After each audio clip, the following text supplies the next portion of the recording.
नमस्कार। आइए बात कर लेते हैं आपकी सबसे पहले कनिष्ठा उंगली के बारे में।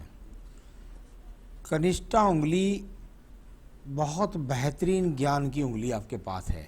यानी कुल मिलाकर यदि मैं देखता हूँ तो व्यक्ति पढ़ा लिखा हो न हो, लेकिन उसके पास ज्ञान की कमी नहीं होती।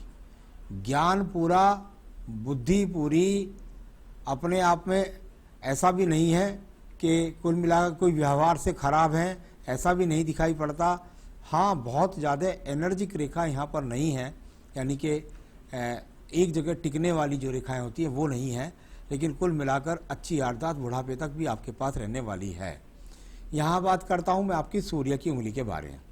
सूर्य की उंगली और सूर्य की उंगली के सेकंड पर्व प्रभावित हैं कुछ माइनस रेखाओं से, और साथ ही साथ कुछ हल्की हल्की बारीक रेखाएं नीचे की तरफ भी यहाँ पर माइनस रूप से टकराती दिखाई पड़ती हैं। यानी कुल मिलाकर के जहाँ दूर स्थानों से लाभ के संकेत नहीं, साथ ही साथ जिस कार्य क्षेत्र में रहता है व्यक्ति, वहाँ अपने नशे में रहता है, अपने गर्व पर रहता है, किसी की बर्दाश्त नहीं सुनता है। इस तरह का यहाँ आपका ये सूर्य का पर है। अभी किसी प्रकार का रोग का कोई संकेत यहाँ पर नहीं है, किसी प्रकार की बदनामी का योग भी नहीं है। यहाँ बात करता हूँ आपकी शनि की उंगली के बारे में। शनि की उंगली और सेकंड पर्वत पर बहुत सारी माइनस रेखाएं हैं। अच्छी बात यह है कि ये माइनस रेखाएं पूरे हाथ को पार करके नहीं जाती हैं। यानी यहाँ पर देखता हूँ तो ये छोटी छोटी रेखाएं यहाँ पर हैं। अगर ये पूरी हाथ को पार कर लेती तो आपके जीवन के अंदर ये ज़्यादा दुखदायी हो जाएंगी। उस समय पर आप अपना पैसा और ज़्यादा संघर्ष करके प्राप्त करेंगे। अभी ये ऋणात्मक रेखाएं आपके जीवन के अंदर धन को दे रही हैं, धन को ले रही हैं, धन को ले रही हैं, धन को दे रही है। यानी धन टिक नहीं रहा है, रोग के कोई संकेत नजर नहीं आते। चलिए मैं बात करता हूँ आपके बृहस्पति पर्व के ऊपर। बृहस्पति का पर्व सेकंड पर्वत जब यहाँ पर प्रभावित हो जाए तो आपके जीवन के अंदर पत्नी से संबंधों में खटाव हो जाता है, या पत्नी की आप सुनते नहीं हैं। साथ ही साथ थर्ड पर्वत प्रभावित हो जाता है तो कुल मिलाकर के जैसी पढ़ाई शिक्षा संतान को करवाना चाहते हैं वैसी आप करवा नहीं पाते हैं। भगवान के लिए पूजा पाठ के लिए आपको समय नहीं मिल पाता है। अब बात करते हैं आपके बुध पर्व के बारे में। मैंने हमेशा कहा बुध पर्वत पर रेखाएं इलझ कर नहीं चलनी चाहिए, एक दूसरे के ऊपर चढ़कर नहीं चलनी चाहिए, टेढ़ी बेड़ी वाकी नहीं चलनी चाहिए। जब ये रेखाएं एक दूसरे को काट करके एक दूसरे पर चलती है तो व्यक्ति का धन कब आया और कब चला गया उसे पता भी नहीं चलता।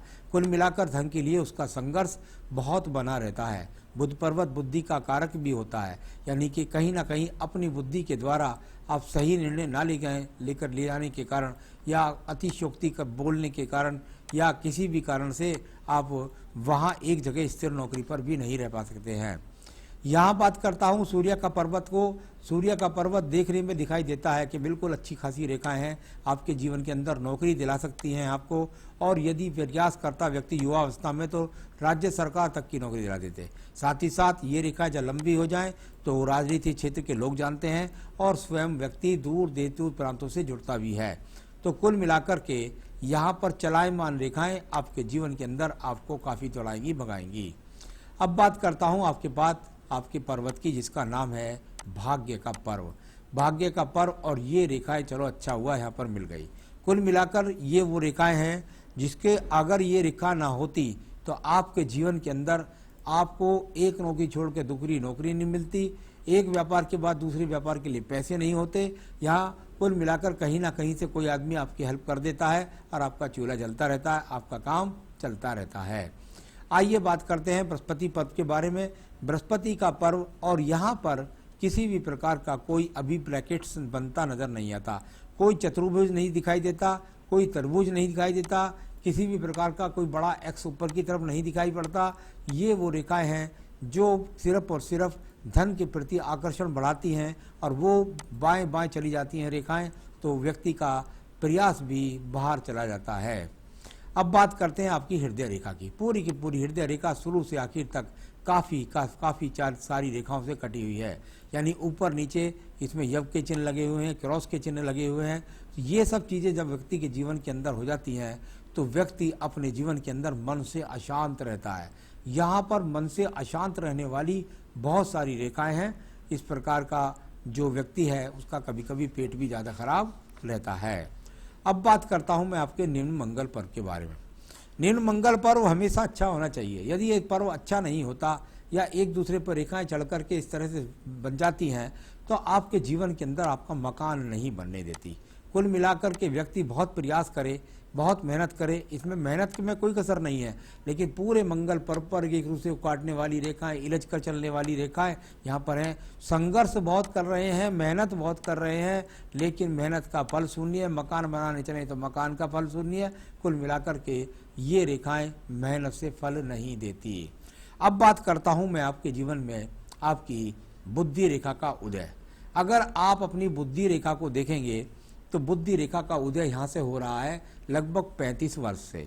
इससे पहले आपकी सारी रेखाएं उलझ कर चली गई। आपके जीवन का 35 वर्ष तक आपको उद्देश्य ही नहीं पता चला कि कहाँ गए और कहाँ नहीं गए। और उसके बाद अब आपकी बुद्धि रेखा आपको कम से कम दुनियादारी की समझ जरूर दिला रही है। मैं लाभ की बात नहीं कर रहा हूँ, सिर्फ समझदारी जरूर दिखा रही है। इस समय बस कुछ व्यक्ति ये है कि पहले से अपने आप को ज़्यादा समझने लगा है। प्रॉब्लम सबसे बड़ी कहाँ है ये मैं आपको यहीं पर बता देता हूँ। अगर आप देखेंगे तो ये सूर्य पर्व को जाकर के बुद्धि रेखा से बना दीप, सूर्य पर्व को जाकर के बुद्धि रेखा से बने जब दीप, तो व्यक्ति अपने जीवन में धक्के खाता रहता है। यानी कि स्थान परिवर्तन करना, बुद्धि के द्वारा अस्थिर होना, दूर दूर जाकर नौकरी करना, इस तरीके से ये अपने आप में अच्छा इंडिकेशंस आपके हाथ के अंदर नहीं है। तो कुल मिलाकर इससे एक रेखा ऊपर वाली भी है तो वो भी ऊपर भी दीप जैसा बनाती है, तो ये अच्छा संकेत आपके हाथ के अंदर नहीं दिखलाई पड़ता। तो चलिए अब बात करता हूँ यहाँ पर मैं आपकी बुद्धि रेखा के पास द्वितीय मंगल पर्व की। द्वितीय मंगल पर्वत भी काफ़ी पीड़ित है। जब उसको देखेंगे आपके दूसरे हाथ में और ज़्यादा पीड़ित है ये। यहाँ पर देखिए कितनी सारी रेखाएं एक दूसरे को काट रही है।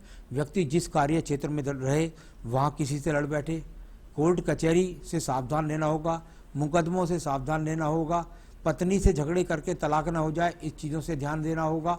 ऐसी बहुत सारी खराब रेखाएं इस पर्वत पर बनी हुई है, इनसे आपको सावधान होना होगा। चलिए मैं चंद्र पर्वत के बारे में बात कर लेता हूँ।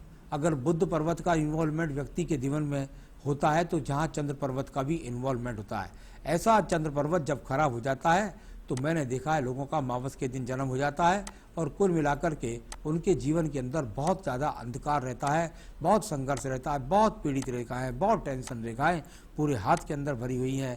नीचे भी पूरे पैर प्रथम पर्व के पास जाल जैसी स्थिति, यानी आपके जीवन में अभी कष्ट और संघर्ष काफ़ी दिखलाई पड़ता है। मैं बात करता हूँ इसके बाद में आपके यहाँ पर सीधा सीधा पर्व के बारे में। उससे पहले बात करूँगा आपके पास ये वो रेखा है जिसके द्वारा बुद्धि रेखा की बात होती है। ये बीच में टूट गई है, यहाँ आगे चल रही है, बीच में टूट गई है, तो ये बुद्धि रेखा आगे है। यानी बुद्धि की तो कोई कमी नहीं, मैं पहले भी आपको बोल चुका हूँ। और यहाँ पर अगर शुक्र पर्व को देखूंगा तो उसके बारे में बाद में बताऊंगा।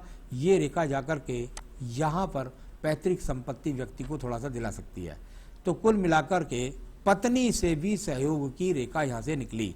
यानी आपके जीवन के अंदर यदि आप पत्नी से सहयोग चाहेंगे तो उससे भी आपको मिल सकता है, पैतृक संपत्ति का भी कुछ सहयोग आपको मिला होगा। इस प्रकार से दिखलाई जाने वाली ये यहाँ पर रेखा है।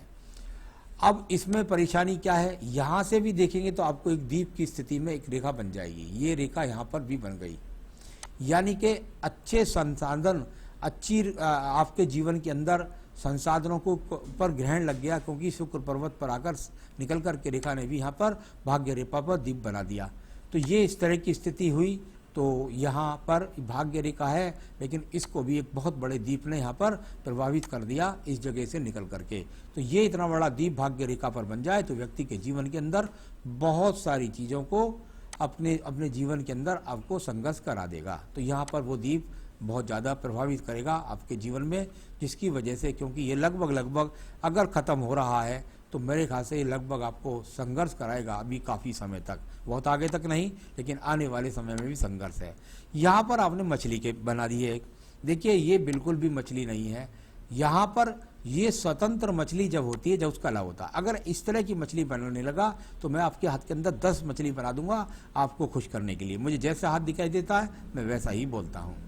चलिए मैं बात करता हूँ शुक्र पर्वत की। इतना शुक्र पर्वत पीड़ित हो जाए तो व्यक्ति के अंदर क्या मकान बनेगा, क्या पत्नी के साथ सही तालमेल बनेगा, क्या बच्चों की पूर्णता कर पाएंगे, क्या बच्चों के संसाधन दे पाएंगे। इस तरह का प्रभावित शुक्र पर्व व्यक्ति को कर्जे में कर देता है। तो ये बहुत बुरा शुक्र पर्व भी आपके पास है।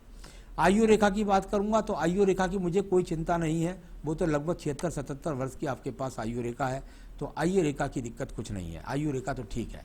सवाल यह है कि ये रेखा ना होने से अच्छा तो यह है कि भाई मेरे पास में अच्छी संपन्नता हो, तो संपन्नता कहीं से भी कहीं तक पूरे हाथ में दिखाई नहीं पड़ी। आपने कहा प्लॉट खरीद के घर बन जाएगा, कब बनेगा? देखिए अभी जो मेरे सामने स्थिति है 5 साल तक मुझे नहीं लगता कि अगर आप मकान खरीदने जाएंगे तो आपके पास पूरी मजबूती से पैसा होगा कर्ज का होगा, कर्ज से मकान बना सकते हैं, कर्ज से प्लॉट खरीद सकते हैं, कर्ज में होकर ही कुछ कर सकते हैं। अभी मुझे 5 साल तक कोई योग ऐसा नहीं दिखाई देता। इससे आगे अच्छी रेखा बन जाए तो बहुत अच्छी बात है। नौकरी करूं या बिजनेस, बिल्कुल भी निश्चित रूप से मैं कह सकता हूं कि आप नौकरी कर लें या बिजनेस कर लें, आपके पास शुक्र संसाधन अच्छा नहीं है, ना करें तो अच्छी बात है। पर्वत ही कोई अनुकूल नहीं है व्यवसाय के लिए, तो मैं कैसे कह दूं कि आप जो है व्यवसाय करें। व्यवसाय का कोई पर्वत तो अनुकूल हो, कोई सा पर्वत अनुकूल नहीं है। तो कुल मिलाकर के आपको व्यवसाय नहीं करना, सिर्फ नौकरी करें तो ज़्यादा अच्छा है। विदेश में नौकरी का कोई योग है क्या? आपने पूछा विदेश में नौकरी का कोई योग है? नहीं है, कहीं से कहीं तक कहीं विदेश में नौकरी का कोई योग नहीं दिखाई दे रहा। मेरी एज और वाइफ की एज कितनी है? आपकी एज तो मैं बता चुका हूँ।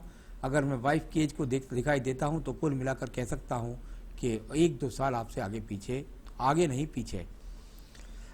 बुढ़ापे में सुख होगा कि नहीं होगा, इतना आगे तक बन जाना अच्छी बात नहीं है। हालांकि आपके 55 वर्ष से ऊपर बहुत सुंदर शनि पर्वत के अंदर रेखाएं बनी हुई है। आज के हिसाब से देखता हूँ तो 55 वर्ष के बाद बुढ़ापा बहुत अच्छा है। तो ये रेखा यदि इसी प्रकार से रही तो 55 वर्ष के बाद आपकी जीवन का असली उदय होगा। बुढ़ापे में संतान का सुख होगा या नहीं? संतान के सुख की अभी पूर्ति की बात हो रही है, अभी आप उनकी सही तरीके से पूर्ति नहीं कर पा रहे हैं, ये दिखाई देता है। इतना डरने की कोई आवश्यकता नहीं, संतान सुख देगी आपकी, क्यों नहीं देगी। मेरे पास कितना पैसा होगा? पैसे की जहाँ तक स्थिति है 55 वर्ष से ऊपर बहुत अच्छी रेखाएं आपके पास हैं। ईश्वर करे वही रेखा रहें, वही लंबी बने तो आपको पैसे की कोई कमी नहीं होगी, करोड़ों रुपया होगा आपके पास। बेटी पैदा होने का कोई योग है कि नहीं, ये पत्नी के हाथ से पता लगता है। तो उनकी जन्मपत्री अगर आप हो और लास्ट संतान की आपके पास जन्मपत्री हो तो मुझे दिखला लीजिए, मैं बता सकता हूँ। लास्ट संतान के बाद अवर्षण ना हुआ हो, लास्ट संतान की जन्मपत्री, पत्नी की जन्मपत्री भेजिए, मैं बता सकता हूँ अगली संतान क्या होगी। साथ ही साथ आपको यदि अपनी जन्मपत्री का करेक्ट समय करवाना है, क्योंकि जो आप अनुमान कर रहे हैं वो हमारे पास नहीं है, अगर करेक्ट समय आपको करवाना हो तो आप अपनी जो है विवाह की साल भेजिए, बच्चों की संतान कब पैदा हुई उनके बाद भेजिए, तो उनके द्वारा हम बता सकते हैं आपकी करेक्ट जन्मपत्री, correct date of birth time. तो अब ये बताता हूँ मैं आपको कि आप क्या करें जो आपके जीवन के कष्ट कम होना शुरू हो। सबसे पहले ब्रह्मांड में जब सूर्य निकलता है तो सारी के सारी दुनिया में उजाला फैला देता है, कहीं भी अंधकार नहीं रहता। इसके लिए अच्छी रेखाओं को ऊर्जित करने के लिए हमेशा व्यक्ति को आदित्य हृदय स्रोत पढ़ना चाहिए, यानी आपको प्रतिदिन सूर्य उपासना करनी है, आदित्य हृदय स्रोत पढ़ना है। दूसरी बात, बुधवार और शनिवार को आप विष्णु सहस्त्र नाम का पाठ कीजिए। यदि आप चाहते हैं अपने जीवन में तरक्की करना, यदि आप चाहते हैं जीवन में संकट काटना, तो ये उपाय कर लीजिएगा। रतन आपको किसी भी हालत में कोई भी रतन नहीं पहनना है, तो बस ये पूजा करिए, फिर देखिए आपके जीवन में मिलेगी आपको तरक्की। नमस्कार।